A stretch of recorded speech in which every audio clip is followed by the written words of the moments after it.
I realize ultimate source of unhappiness is anger.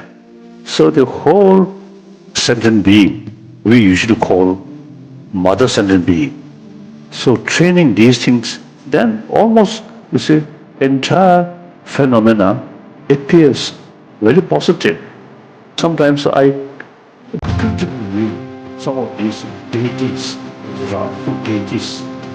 Sometimes I feel how my own guru was teaching some sort of initiation, the Vishaka at the beginning, you know, expel evil forces. Now, last few years, I no longer practice that.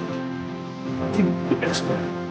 We all are of other self.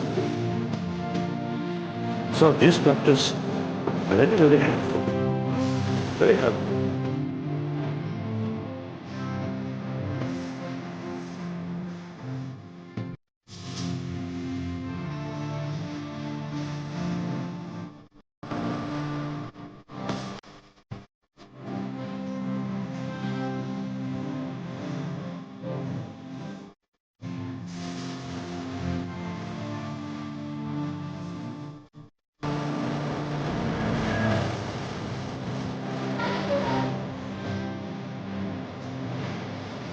Kali Lodi, Kali